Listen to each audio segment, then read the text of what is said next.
I was actually very excited to talk to you. And I feel like, again, I think it goes a bit beyond college swimming and Mhm. recruiting and all of that, obviously, everything involved. But Yeah. yeah, like the opportunity you had to go to Tanzania and explore that, I think it's pretty cool. No, it was such a great experience. Before getting into the Tanzania trip and the international side of things, I do want to start with something more like, that I feel like every younger swimmer would be interested in.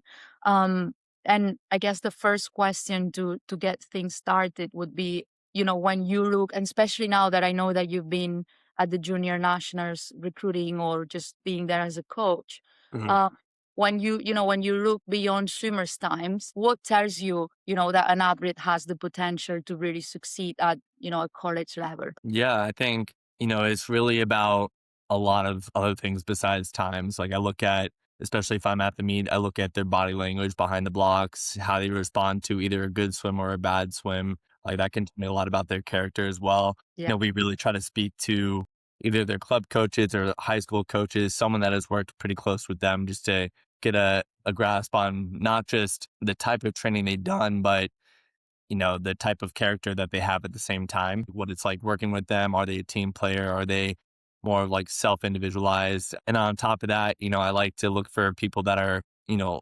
ultra competitive. Obviously it's going to take someone that's pretty competitive to continue to climb the ladder. But on top of that, like the ability to stay curious about what it takes to continuously get better. I think especially with swimmers that we're recruiting, they've done a really good job with what they've had up until this point, but they're going to continue to grow. They're going to continue to get stronger. They'll get older. They'll need different recovery methods.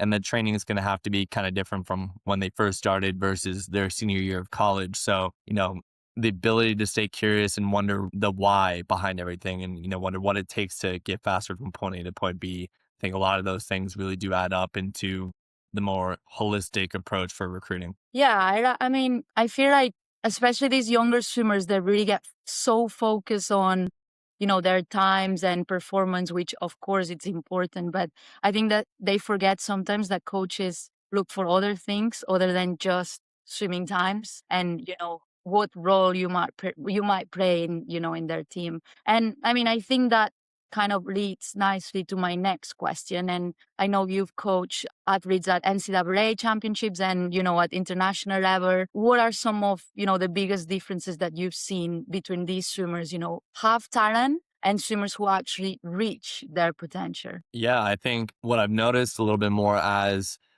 I've been able to coach swimmers at higher levels and like they're all super talented, but I think what they do with their talent is very different. I think, really just their ability to do the small things right, especially outside the pool. Like at this level, what you do outside the pool matters sometimes more than what you do inside the pool, especially when you get to like an NCAA championships, like your recovery process outside the pool, your habits outside the pool, all that will add up to ultimately whatever that outcome is going to be. But on top of that, I think it's, a lot of them tend to have like this perfectionist approach where they're always striving to figure out what they can do better. They're not necessarily satisfied or complacent. So they thrive in that uncomfort zone more than, just the average student athlete that we see. So it's their ability to tap into a new system more frequently than others. I think that truly gets them to that next level a little bit more consistently there. Yeah, and I feel like especially because, a lot of these things aren't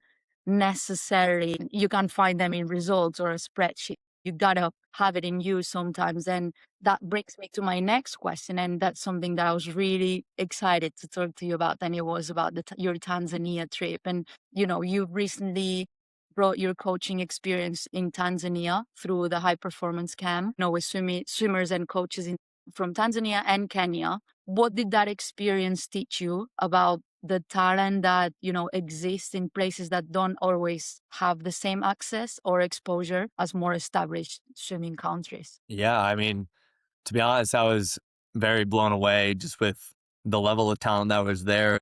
I kind of call it like the hidden gems of swimming. So it was pretty cool.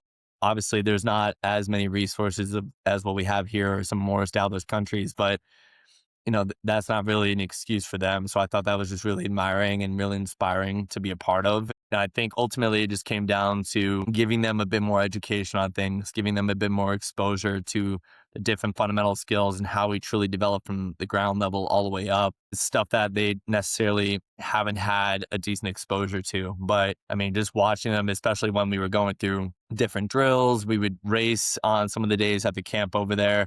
They've got some very powerful athletes. I think it's just more like once they can get the fundamentals down and have a bit more of a consistent process through their development, like a lot of them, I can see them being at this level, at the NCAA level or even beyond. I mean, it was just really, really cool to see. It was very eye-opening experience where it's like, you don't know what there is until you go out there and experience it yourself. So to me, it was truly inspiring just to be a part of such a talented group that just need a little bit more of tender loving care. Yeah.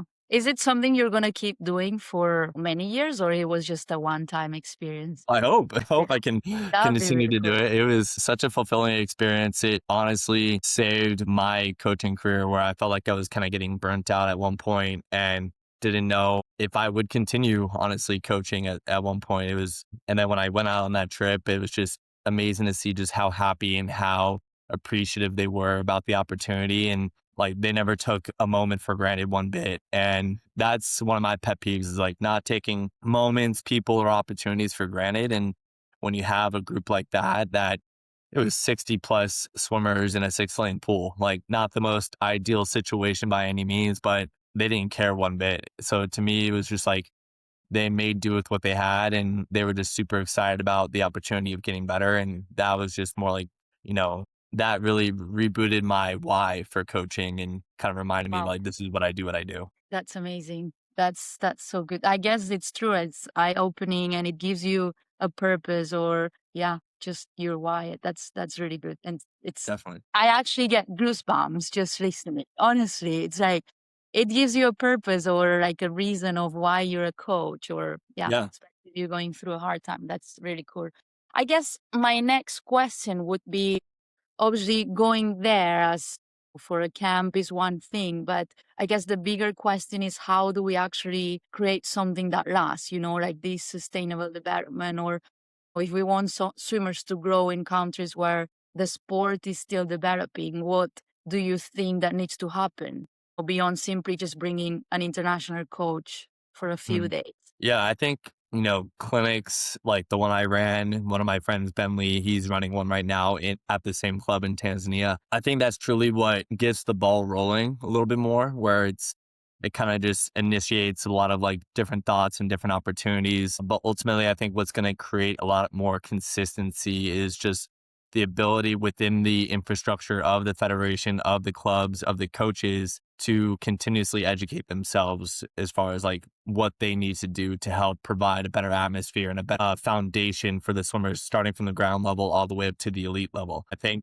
when I was at the camp, just doing parent discussions, coach discussions, even talking to some of the athletes, they don't know a lot about, what to do within this situation, what to do within that situation, especially outside the pool as far as strength conditioning or nutrition. That's not something that's necessarily taught on a consistent basis. And then for those that are getting to an elite level, like how do they go about selecting swimmers for this meet versus that meet? Like Yeah.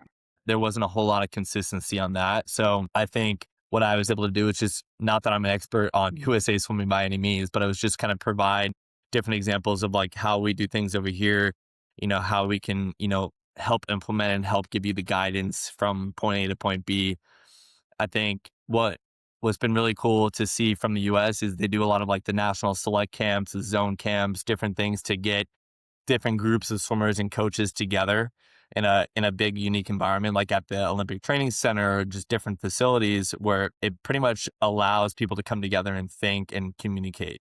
I think that's ultimately what sets the foundation for the future. So if, countries like Tanzania and like some of these other countries that are still developing have opportunities to bring big groups together, whether it's not just athletes, but like different sets of coaches each time where they can bounce ideas off each other and, challenge each other's ideas, challenge each other's way of thinking. And I think that ultimately just makes everyone else better throughout that. I'll use the example. We were just at junior nationals recruiting, and myself, a few other coaches, went to go do a couple workouts at Jaume Escalete's house in his garage gym. Like on the side of when we were lifting, we would just start talking about swimming and sprint training and just different ways of thinking. Like we all thought very different, but it was pretty cool how we can kind of come together and like unite on one idea. And I think it's just really having organic and unique conversations like that that makes us better as coaches. Amazing. Yeah, I love that. Austin, I just want to finish, last question, and it maybe goes directly for those younger swimmers that might watch this, who might come from a country or a swimming environment where opportunities are limited. What would you want them to know, about their potential and about the opportunities that can exist beyond what they see around them? Yeah, I think you're only as good as the people you surround yourself with. So if you want to be able to see just how much more you can accomplish, sometimes that does take getting out of your comfort zone, not necessarily just going to a whole new location, but going into a different way of thinking, a different environment. I think it really just comes down to being willing to bet on yourself within this process as well. We all have way more talent than we kind of give ourselves credit for. We're our biggest cheerleader, but we're also our biggest critic at the same time. You get to be able to choose which one you want to lean more towards. Like I grew up in South Florida, very big swimming state for sure, especially for someone that was kind of new into swimming at the time. And in order to get an opportunity to compete at a collegiate level, I realized I was like, I can't stay in Florida as much as I'd like to. So I went to a completely different environment. And so I went up to West Virginia of all places and ended up having the best experience, which shaped my career for the future. So I think when you're able to get out of your comfort zone and put yourself in a unique environment, put yourself around other people that may have similar goals, but have different ways of getting there, I think that ultimately is going to shape you guys up, for the future. But everyone has a certain amount of talent. It's just a matter of what we do with that talent that truly matters. I love that. Yeah. And I think that's probably a really good place to finish. And, because I feel like ultimately that's what we want swimmers to understand, where you start doesn't necessarily determine where you can go. But thanks, Austin. Thanks so much. That was really, really good. And I really appreciate you sharing, your experience, especially that experience in Tanzania. And I think there's going to be a lot that swimmers and even coaches can take from, all of this. And honestly, and I'm not lying, I got goosebumps, you talking about, really, I'm an advocate of social impact, and water safety, drowning prevention and all of that. And I think that's important. Yeah, thanks so much, Austin. Yeah. Thank you so much for having me. I really enjoy it. It's great getting to reconnect with you after all these years. Thanks, Austin. That was really fun. Of course. My pleasure.